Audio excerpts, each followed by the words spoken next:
പുനർജനി പദ്ധതിയുമായി ബന്ധപ്പെട്ട വിജിലൻസ് റിപ്പോർട്ടിന്റെ കൂടുതൽ വിവരങ്ങൾ 24-ന്. പ്രതിപക്ഷ നേതാവ് വി ഡി സതീശനും മണപ്പാട് ഫൗണ്ടേഷനും തമ്മിൽ അവിശുദ്ധ ബന്ധമെന്നാണ് റിപ്പോർട്ടിലെ പരാമർശം. വി ഡി സതീശന്റെ വിദേശയാത്രാ താമസ ചെലവുകൾ വഹിച്ചത് മണപ്പാട് ഫൗണ്ടേഷനാണെന്ന് ചെയർമാൻ അമീർ അഹമ്മദ് മൊഴി നൽകിയിട്ടുണ്ട് എന്നും റിപ്പോർട്ടിൽ പറയുന്നു. പ്രതിപക്ഷ നേതാവ് വി ഡി സതീശനും മണപ്പാട്ട് ഫൗണ്ടേഷനും തമ്മിൽ നടന്ന ഇടപാടുകളിൽ സംശയിക്കേണ്ട കാര്യങ്ങളുണ്ടെന്നാണ് വിജിലൻസിന്റെ കണ്ടെത്തൽ. ഒമാൻ എയർവേസ് നൽകിയ കോംപ്ലിമെന്ററി ടിക്കറ്റ് ഉപയോഗിച്ചാണ് വി ഡി സതീശൻ UK-യിലേക്ക് പോയതും തിരികെ വന്നതും.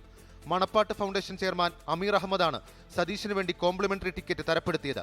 ഈ ടിക്കറ്റിന് ടാക്സ് അടച്ചിരിക്കുന്നത് മണപ്പാട്ട് ഫൗണ്ടേഷനാണ്. വി ഡി സതീശന്റെ UK-യിലെ താമസ സൗകര്യവും മറ്റ് ചെലവുകളും വഹിച്ചത് മണപ്പാട്ട് ഫൗണ്ടേഷനാണെന്ന് ചെയർമാൻ അമീർ അഹമ്മദ് വിജിലൻസിന് മൊഴി നൽകിയിട്ടുണ്ട്. UK യാത്രയ്ക്ക് പിന്നിൽ മണപ്പാട്ട് ഫൗണ്ടേഷൻ ചെയർമാൻ അമീർ അഹമ്മദും വി ഡി സതീശനും തമ്മിലുള്ള അവിശുദ്ധ കൂട്ടുകെട്ടും ഗൂഢാലോചനയും നടന്നുവെന്നാണ് വിജിലൻസ് സംശയിക്കുന്നത്. പുനർജനി സ്പെഷ്യൽ അക്കൗണ്ട് വഴിയും മണപ്പാട്ട് ഫൗണ്ടേഷന്റെ FCRA കറണ്ട് അക്കൗണ്ട് വഴിയും പണം സ്വരൂപിച്ചു. അതേസമയം UK-യിലെ മലയാളികളിൽ നിന്നും പണം സ്വരൂപിച്ച മിഡ്ലാൻഡ്സ് ഇന്റർനാഷണൽ എയ്ഡ് ട്രസ്റ്റും ആ പണം കേരളത്തിലേക്ക് അയച്ച മണപ്പാട്ട് ഫൗണ്ടേഷനും തമ്മിൽ യാതൊരുവിധ MOUവും ഒപ്പുവെച്ചിട്ടില്ല. സാധാരണഗതിയിൽ NGO-കൾ തമ്മിൽ ഇത്തരം ഇടപാടുകളിൽ MOU ഒപ്പുവെക്കാറുണ്ടെന്നും വിജിലൻസ് വിലയിരുത്തുന്നു. 24 തിരുവനന്തപുരം. ലോകത്തെവിടെയായാലും ഏത് സമയത്തും 24 വാർത്തകളും ഓഗ്മെന്റഡ് റിയാലിറ്റി പാക്കേജുകളും എക്സ്പ്ലെയിനറുകളും വിശദമായി കാണാൻ ഞങ്ങളുടെ YouTube ചാനൽ നിങ്ങൾക്ക് സബ്സ്ക്രൈബ് ചെയ്യാം.